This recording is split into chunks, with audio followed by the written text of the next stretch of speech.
Hello everyone, exam warrior में आप सभी का स्वागत है। दोस्तों, बिहार पुलिस भर्ती के प्रैक्टिस सेट को आगे बढ़ाते हुए आज हम इस वीडियो में किरण पब्लिकेशन के जीएस के प्रश्नों को देखेंगे।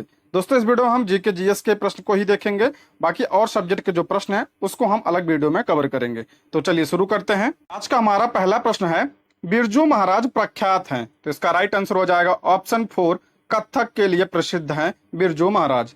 कथक किस राज्य का शास्त्रीय नृत्य है? तो यह उत्तर प्रदेश का शास्त्रीय नृत्य है। टोटल कुल कितने शास्त्रीय नृत्य हैं? तो 8 शास्त्रीय नृत्य हैं। कौन कौन से हैं? तो एक तो कथक हो गया उत्तर प्रदेश का, भरतनाट्यम, भरतनाट्यम किस राज्य का है? तो तमिलनाडु का है। और कथकली किस कहाँ का है? तो केरल का है कथकली। और मणिपुरी कहाँ का है? नाम से ही पता है, तो मणिपुर से है। और उड़ीसी, ये भी नाम से पता चल रहा है कहाँ का है? उड़ीसा का है। ठीक है। उसके बाद कुचिपुड़ी, कुचिपुड़ी किस राज्य का है? तो आंध्र प्रदेश राज्य का है। ठीक है। और सत्रिय, ये पूछा जाता है एग्जाम में, सत्रिय बहुत इंपॉर्टेंट है। सत्रिय किस राज्य का है? तो ये असम राज्य का है। ठीक है। और अगला है मोहिनी अट्टम, मोहिनी अट्टम किस राज्य से है का है? तो केरल राज्य का है। आप इसको भी ध्यान रखिएगा। अगला प्रश्न है, पद्म रत्न और अन्य उच्चतम समानार्थ पुरस्कारों की पुरस्कार समितियों की जूरी का प्रधान अध्यक्ष कौन होता है? तो इसका राइट आंसर हो जाएगा ऑप्शन 4, भारत का प्रधानमंत्री। इन्हीं के अनुशंसा पर राष्ट्रपति द्वारा यह पुरस्कार प्रदान किया जाता है। बात करें अगर इन पुरस्कारों की स्थापना कब हुई थी, यानी शुरुआत कब हुई थी, तो 1954 से इसकी शुरुआत हुई थी। ये पुरस्कार 1954 से दिए जा रहे हैं। और बात करें भारत का सर्वोच्च नागरिक पुरस्कार कौन सा है? तो भारत रत्न जो है भारत का सर्वोच्च नागरिक पुरस्कार है। और सर्वप्रथम ये किसे प्रदान किया गया? तो सबसे पहले ये सर्वपल्ली राधाकृष्णन, राजगोपालाचारी और सीवी रमन को, इन तीनों को प्रदान किया गया था। आप इसको भी ध्यान रखिएगा। अगला प्रश्न है, किसी कल्याण राज्य का सर्वाधिक महत्वपूर्ण उत्तरदायित्व क्या है? तो इसका राइट आंसर हो जाएगा ऑप्शन 3, शोषण पर नियंत्रण, यानी किसी भी वर्ग का शोषण ना हो, ये जो है एक कल्याणकारी राज्य का जो है दायित्व होता है। अगला है, निम्नलिखित में से कौन सा स्थान भारतीय फुटबॉल का मक्का माना जाता है? तो इसका राइट आंसर हो जाएगा ऑप्शन 3, कोलकाता। कोलकाता को भारतीय फुटबॉल का मक्का कहा जाता है, क्योंकि कोलकाता में जो है फुटबॉल का ज्यादा क्रेज है, इसलिए इसे भारतीय फुटबॉल का मक्का कहा जाता है। और ध्यान रखिए, भारत का सबसे बड़ा फुटबॉल स्टेडियम, उसका नाम क्या है? Salt lake stadium. Salt lake stadium ये भी कहाँ पे स्थित है? तो ये कोलकाता में स्थित है। आप इसको भी ध्यान रखिएगा। अगर बात करें हम फुटबॉल संबंधित कुछ और पॉइंट्स की, तो कब पूछा जाता है, यानी ट्रॉफी पूछी जाती है, कौन कौन से ट्रॉफी से संबंधित है? तो संतोष ट्रॉफी, उसके बाद डूरंड कप इससे संबंधित है, डूरंड कप, रोवर्स कप का संबंध इसी से है। ठीक है। और मडेरका कप का भी संबंध इसी से है। अगला है सुब्रतो कप, इन सब का संबंध किससे है? तो फुटबॉल से है। अगला प्रश्न है, किंग जॉर्ज पंचम ने किस वर्ष भारत का ताज ग्रहण किया? तो इसका राइट आंसर हो जाएगा ऑप्शन 4, 1911 में। यानी किंग जॉर्ज पंचम, ये इंग्लैंड का सम्राट था, ये भारत कब आया था? तो 1911 में, दिल्ली दरबार में। ठीक है। जो दिल्ली दरबार का आयोजन इसी के स्वागत में किया गया था, कब? 1911 में। पूछा जाता है जब दिल्ली दरबार का आयोजन हुआ था 1911 में, उस समय वायसराय कौन था? तो लॉर्ड हार्डिंग उस समय वायसराय था। और दिल्ली दरबार के बारे में कुछ और पॉइंट्स की बात करें तो इसी समय, यानी दिल्ली दरबार में ही जो बंगाल का विभाजन 1905 का था, वो उसे रद्द कर दिया गया था। कब? 1911 में। ऐसे पूछा जाता है बंगाल विभाजन को कब रद्द किया गया था? तो 1911 में। और जो है दिल्ली को राजधानी बना दी गई थी। ध्यान रखिए, 1911 में कलकत्ता की जगह दिल्ली को राजधानी घोषित किया गया था। ठीक है। आप इसको भी ध्यान रखिएगा। अगला प्रश्न है, निम्नलिखित में से कौन सी घटनाएं कालानुक्रम में सही हैं? पहला कह रहा है सविनय अवज्ञा आंदोलन, देख लेते हैं कब हुआ था? 1930 में हुआ था। और भारत छोड़ो आंदोलन कब हुआ था? 1942 में। कैबिनेट मिशन कब आया था? तो 1946 में है। ठीक है। तो इसका राइट आंसर हो जाएगा ऑप्शन 1। ठीक। कैबिनेट मिशन के आधार पे ही जो है संविधान सभा का गठन हुआ था। अगला प्रश्न है, विक्रमशिला विश्वविद्यालय की स्थापना किसने की? तो इसका राइट आंसर हो जाएगा, पाल वंश का शासक था धर्मपाल, उसने विक्रमशिला विश्वविद्यालय की स्थापना करवाई थी। अगर बात करें नालंदा विश्वविद्यालय की स्थापना किसने करवाई थी? तो कुमारगुप्त ने, ये गुप्त वंश का शासक था, तो इसने स्थापना करवाई थी नालंदा विश्वविद्यालय की। अगला है, निम्नलिखित में से ऋग्वेद काल के दौरान किसकी जानकारी नहीं थी? ध्यान रखिए, इसका उत्तर हो जाएगा ऑप्शन 3। बुक में इसका ऑप्शन भी दिया है कृषि, लेकिन कृषि नहीं होगा, क्योंकि ऑप्शन 3 होगा, क्योंकि जो ऋग्वैदिक काल में आय का प्रमुख स्रोत क्या था? तो पशु था। उसके बाद द्वितीयक उनका क्या था? तो कृषि था। ठीक है, तो कृषि के साक्ष्य वहां से प्राप्त होते हैं। तो इसका राइट आंसर हो जाएगा वर्ण व्यवस्था। वर्ण व्यवस्था के भी साक्ष्य प्राप्त होते हैं, लेकिन ये जो जात दिया है ये जात नहीं होगा। जात उस समय जो इस टाइम का जात है उसके आधार पे नहीं थी, कर्म के आधार पर था। ठीक है, लेकिन ये जो जात दी है जात के आधार पर वर्ण व्यवस्था नहीं थी। तो इसका राइट आंसर हो जाएगा ऑप्शन 3। अला है अबुल फजल ने लिखा, तो इसका राइट आंसर हो जाएगा अबुल फजल ने क्या लिखा था? तो अकबरनामा लिखा था अबुल फजल। बाबरनामा किसने लिखा था? तो बाबर ने लिखा था, बाबर की आत्मकथा है। ठीक है, और हुमायूं नामा किसने लिखा था? हुमायूं की बहन गुलबदन बेगम ने लिखा था हुमायूं नामा।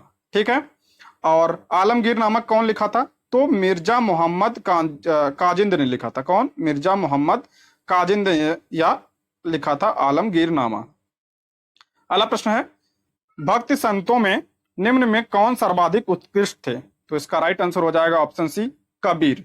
कबीर जो है हिंदुओं और मुसलमानों दोनों धर्मों की कुरीतियों की कटु आलोचना की थी, और इनकी रचना क्या कौन सी है? साखी सबद रामायणी। और इनकी भाषा पूछी जाती है तो इनकी भाषा थी पंचमेल खिचड़ी या साधुकड़ी।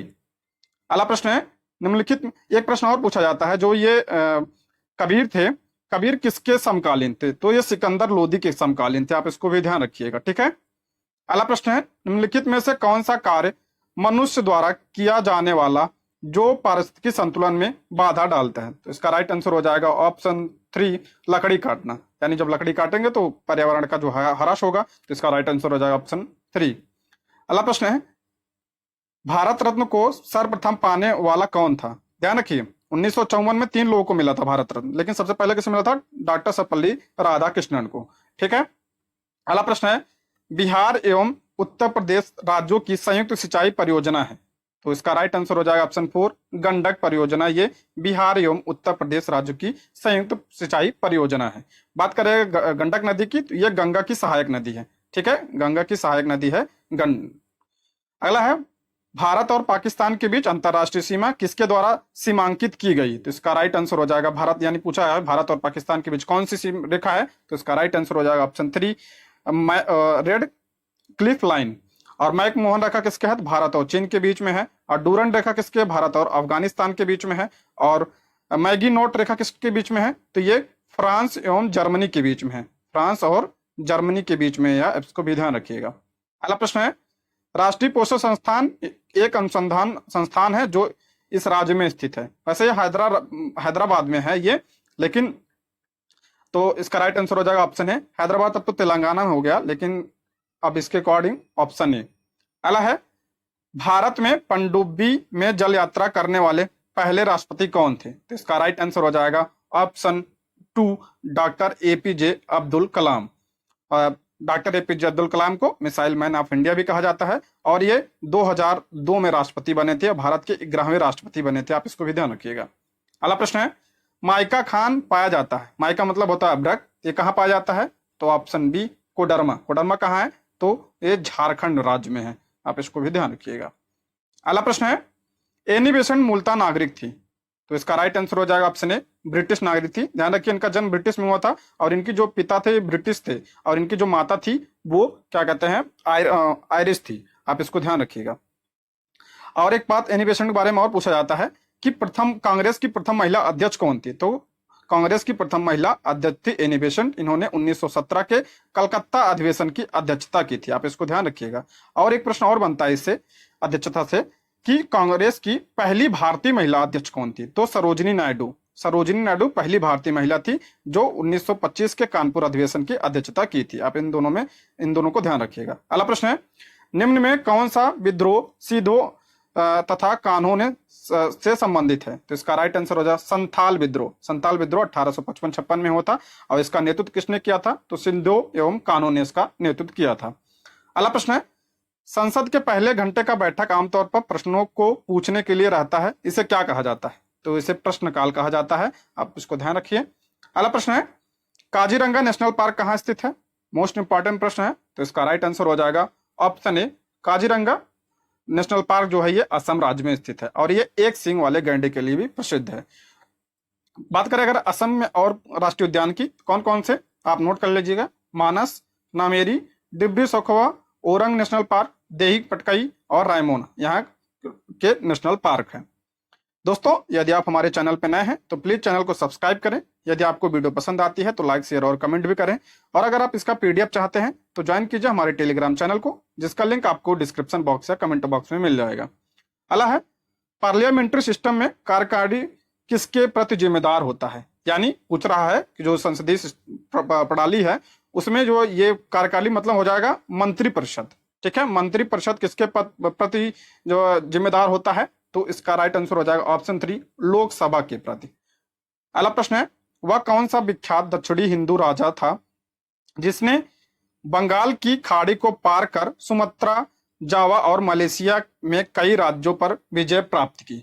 तो इसका राइट आंसर हो जाएगा ऑप्शन ए, राजेंद्र प्रथम। ये चोल वंश का शासक था, तो ये जो सुमात्रा, जावा और मलेशिया पर विजय प्राप्त की। एक और क्वेश्चन पूछा जाता है कि चोल वंश की स्थापना किसने की थी? तो विजयालय ने चोल वंश की स्थापना की थी। और एक प्रश्न और बनता है इससे कि श्रीलंका पर विजय किसने प्राप्त की थी? एक तो हो गया ये सुमात्रा, जावा, मलेशिया, और दूसरा है श्रीलंका पर किसने विजय प्राप्त की?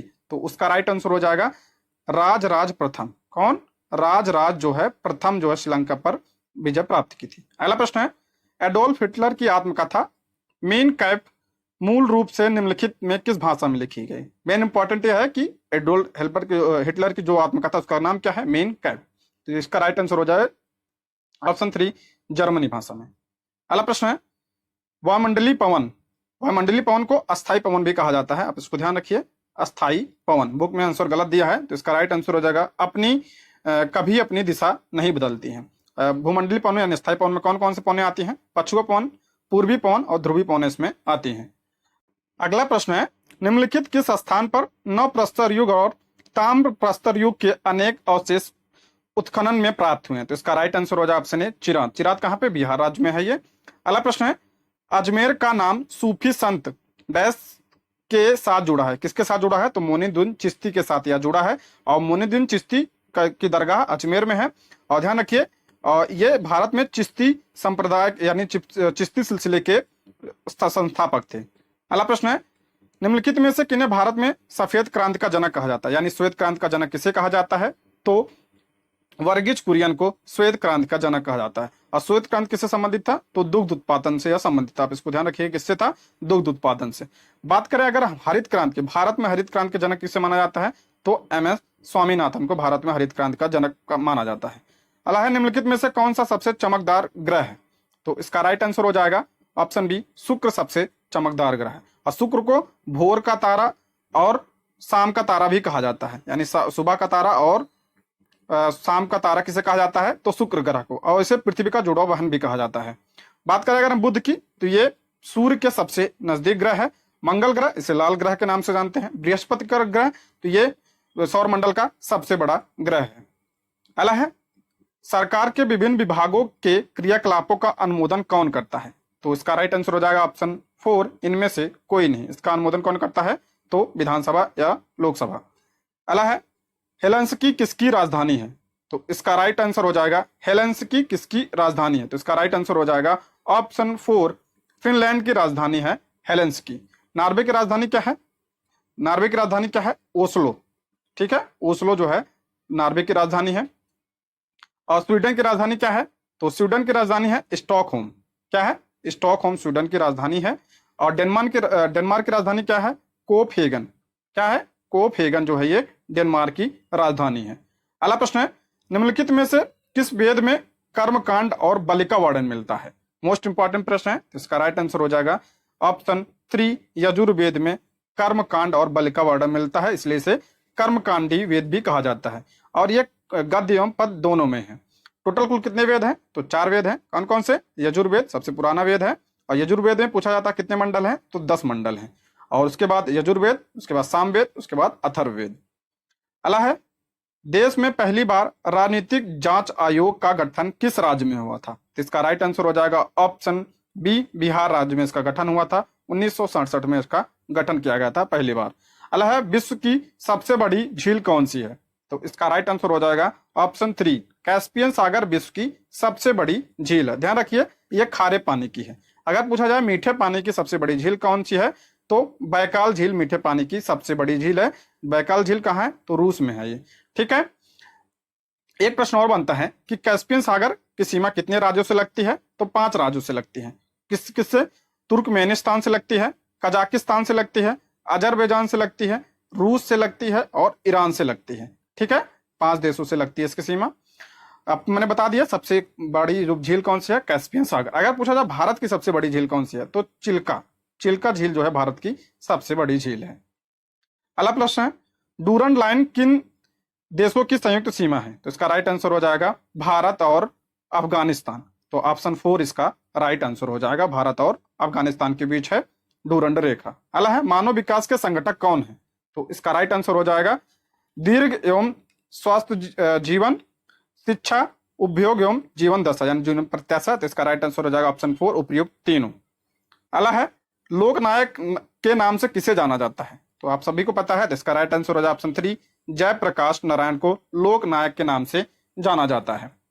अगला है, औरंगजेब के पौत्र शहजादा अजीम ने किस नगर के नव निर्माण पर 1 करोड़ रुपए खर्च किए तथा इसे दिल्ली द्वितीय दिल्ली बनाने का प्रयास किया? तो इसका राइट आंसर हो जाएगा ऑप्शन 2 पटना को।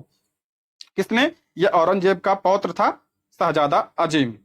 अगला है, बिहार में राज्यसभा सदस्यों की संख्या कितनी है? आप राज्यसभा लोकसभा ये सदस्यों की संख्या जरूर याद रखिए हर स्टेट का, क्योंकि पूछा जाता है एग्जाम में। तो इसका राइट आंसर हो जाएगा, राज्यसभा पूछा है तो ऑप्शन 3 इसका राइट आंसर हो जाएगा। अगर बात करें लोकसभा की, लोकसभा की 40 सीटें हैं। विधानसभा की कितनी सीटें हैं? 242 सीटें हैं। और विधान परिषद की कितनी है? यहाँ 2 स्नातक विधायिका है, तो कितनी है? तो 75 सीटें यहाँ विधान परिषद की है। अगला है, बिहार के पूर्व मुख्यमंत्रियों को सही क्रम है, तो इसका सही क्रम सजाना है। तो इसका राइट आंसर हो जाए ऑप्शन ए यानी भागवत आजाद, सत्येंद्र नारायण सिन्हा, डॉक्टर जगन्नाथ मिश्र, लालू प्रसाद यादव, श्रीमती राबड़ी देवी, उसके बाद श्री नीतीश कुमार। अगला प्रश्न है, अब सामान्य ज्ञान का प्रश्न देखते हैं। लोहा और इस्पात उद्योगों के संदर्भ में शहरों और राज्यों का निम्नलिखित में से कौन सा युग्म सही है? ध्यान रखिए, सही पूछा है। तो इसका राइट आंसर हो जाए ऑप्शन 3 भिलाई। भिलाई कहाँ पे है? छत्तीसगढ़ में। दुर्गापुर किस राज्य में है? ये पश्चिम बंगाल में है। बोकारो कहाँ है? तो बोकारो की बात करें तो ये झारखंड राज्य में है। ठीक है, राउरकेला कहाँ है? तो राउरकेला ये उड़ीसा में है। ठीक है, कर्नाटक में नहीं है, उड़ीसा में है। अगला प्रश्न है, भारतीय संविधान का 74वां संविधान संशोधन 1992 में यह किससे संबंधित है? यानी 74वां संविधान संशोधन ऐसे कब हुआ था? तो 1992 में। तो ये किससे संबंधित है? तो नगर पालिकाओं से। अगर बात करें 73वां किससे संबंधित था? तो ये नगर पंचायत से संबंधित था। अगला प्रश्न है, गुजरात के अलावा विवाहित महिलाओं द्वारा की जाने वाली जितवी यानी जिप्ती पूजा मुख्य रूप से किस राज्य या केंद्र शासित प्रदेश में की जाती है? तो इसका राइट आंसर हो जाएगा ऑप्शन 3 महाराष्ट्र में भी यह पूजा की जाती है, उसके अलावा गुजरात में भी की जाती है। अगला प्रश्न है, निम्नलिखित में से किस शासक ने दीन इलाही नाम से एक नई जीवन शैली यानी धर्म की शुरुआत की थी? तो इसका राइट आंसर हो जाएगा ऑप्शन 3 अकबर ने। अकबर ने इसकी यानी दीन इलाही की शुरुआत कब की थी? तो 1582 में इसकी शुरुआत की थी। ठीक है, और बात करें अकबर कार्यकाल की, तो अकबर 1556 से लेकर 1605 तक मुगल साम्राज्य का शासक था। अगला है, निम्न में से किसका संबंध तीसरे आंग्ल मैसूर युद्ध और भारत में लोक सेवाओं की शुरुआत से है? तो इसका राइट आंसर हो जाएगा ऑप्शन 3 लॉर्ड कॉर्नवालिस। ध्यान रखिए, लोक सेवाओं का जनक भी माना जाता है किसे? लॉर्ड कॉर्नवालिस की। लॉर्ड कॉर्नवालिस के काल में हुआ था ये तीसरा आंग्ल मैसूर युद्ध। तीसरा आंग्ल मैसूर युद्ध कब हुआ था? तो 1790 से 92 में। टोटल कुल कितने आंग्ल मैसूर युद्ध हुए थे? तो 4 आंग्ल मैसूर युद्ध हुए थे। पहला हुआ था 1767 से लेकर 1769, दूसरा हुआ था 1780 से लेकर 1784 और तीसरा 1790 से 92 और चौथा कब हुआ था? 1799 में हुआ था। आप प्रश्न है, मौर्य वंश में निम्न में किस राजवंश के बाद मगध पर शासन किया? यानी मौर्य वंश ने निम्न में से किस राजवंश के बाद मगध पर शासन किया? तो इसका राइट आंसर हो जाएगा ऑप्शन बी शुंग वंश के बाद जो है मौर्य वंश ने शासन किया था मगध पर। अगला प्रश्न है, गोवा की पहली महिला राज्यपाल थी? तो इसका राइट आंसर हो जाएगा ऑप्शन 2 मृदुला सिंह गोवा की पहली महिला राज्यपाल थी। अगला प्रश्न है, महामघम उत्सव प्रत्येक 12 वर्ष में एक बार मनाया जाता है, यानी महामघम उत्सव कहाँ मनाया जाता है? तो इसका राइट आंसर हो जाएगा तमिलनाडु में महामघम उत्सव मनाया जाता है। अगला प्रश्न है, निम्न में से किसे तरल आस्तियों तथा मांग एवं आवधिक देवताओं के अनुपात के रूप में परिभाषित किया जाता है? तो इसका राइट आंसर हो जाएगा ऑप्शन ए सांविधिक चाल निधि अनुपात। अगला है, लॉर्ड रिपन द्वारा हंटर कमीशन की नियुक्ति किस वर्ष की गई थी? तो इसका राइट आंसर हो जाएगा 1883 में लॉर्ड रिपन ने हंटर कमीशन की नियुक्ति हुई थी। बात करें अगर हंटर कमीशन की, तो यह प्राथमिक शिक्षा से संबंधित था, आप इसको भी ध्यान रखिएगा। अगला प्रश्न है, अब विज्ञान का प्रश्न है, अब 71वां है, न्यूमेरिकल है। तो करा एक हॉकी गेंद जिसकी मात्रा 200 ग्राम है, पश्चिम से पूर्व की ओर 10 मीटर पर सेकंड की गति से चल रही है, उसे हॉकी स्टिक से टक्कर दी जाती है एवं गेंद सीधे 5 मीटर की गति से मुड़ जाती है। गेंद एवं हॉकी स्टिक 0.2 सेकंड तक संपर्क में रहते हैं, तो हॉकी स्टिक पर आरोपित बल क्या है? तो इसका राइट आंसर हो जाएगा ऑप्शन ए 15 न्यूटन। अगला है, पृथ्वी के सतह पर गुरुत्व के कारण त्वरण का मान, तो इसका राइट आंसर हो जाएगा ऑप्शन ए G बराबर GM/r²। अगला प्रश्न है, हवा में प्रकाश का वेग 3 × 10⁸ मीटर पर सेकंड एवं कांच में 2 × 10⁸ मीटर पर सेकंड है, तो कांच का यहाँ पे अपवर्तनांक होगा, अपवर्तनांक कितना होगा? तो इसका फार्मूला होता है N बराबर C/B। जो C होता है ये प्रकाश की चाल बटे जो माध्यम की चाल, तो यहाँ कह रहा है 3 × 10⁸ प्रकाश की चाल है बटे 2 × 10⁸ जो है ये कांच के माध्यम की चाल है। तो इसका राइट आंसर ये कट जाएगा, तो इसका राइट आंसर हो जाएगा 1.5। तो इसका ऑप्शन ए सही हो जाएगा। अगला प्रश्न है, दो पदार्थ A एवं B मिलकर तीसरा पदार्थ A2B बनाते हैं, तो प्रतिक्रिया से संबंधित कौन सा कथन सत्य है? तो इसका राइट आंसर हो जाएगा ऑप्शन बी A2B की संरचना नियत है। अगला है, कार्बन डाइऑक्साइड C2 के 1 मोल का अर्थ है, तो इसका राइट आंसर हो जाएगा उपर्युक्त सभी। अगला प्रश्न है, निम्नलिखित चित्र में दर्शाए गए परमाणु की संयोजकता क्या है?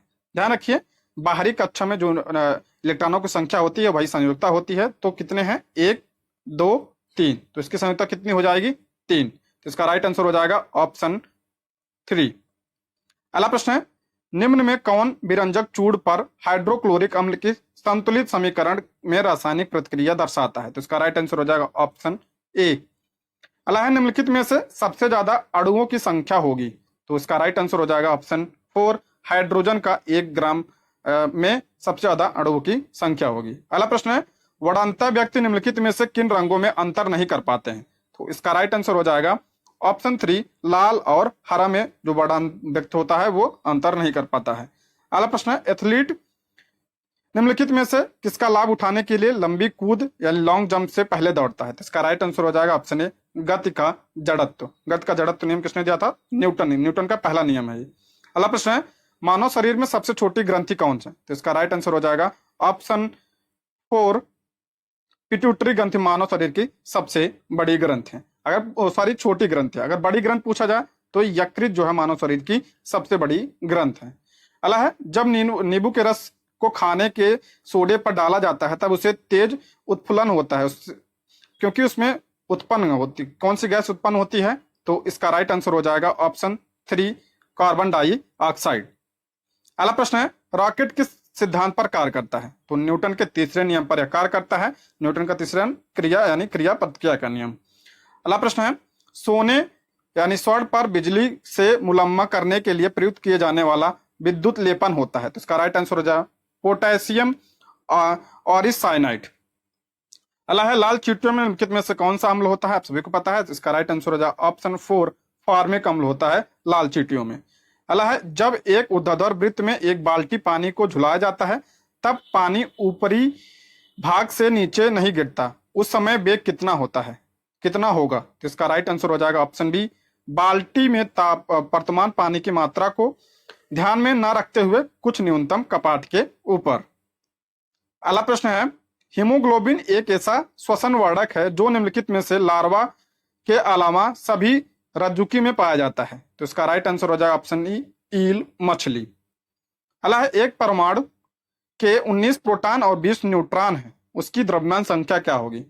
तो जो द्रव्यमान संख्या होता है, जितने प्रोटॉन और न्यूट्रॉन इन दोनों का जोड़ देंगे, तो इसका राइट आंसर हो जाएगा ऑप्शन 4, 39। अगला है, निम्नलिखित में से किसकी उपस्थिति के कारण अधिक तैलीय बीज अपने तेल की मात्रा में बिना किसी परिवर्तन के अधिक समय तक भंडारित किया जा सकता है? तो इसका राइट आंसर हो जाएगा क्या? ऑप्शन 3, प्रतिऑक्सीकारक। अगला है, पानी में अस्थायी कठोरता को किसका प्रयोग करके दूर किया जाता है? यानी कह रहा है पानी में अस्थायी कठोरता को किसका प्रयोग करके दूर किया जाता है? तो इसका राइट आंसर हो जाएगा ऑप्शन ए, CaO OH2 यानी कैल्शियम हाइड्रोक्साइड का प्रयोग करके किया जाता है। दोस्तों ये रहे आज के प्रश्न। Thank you for watching.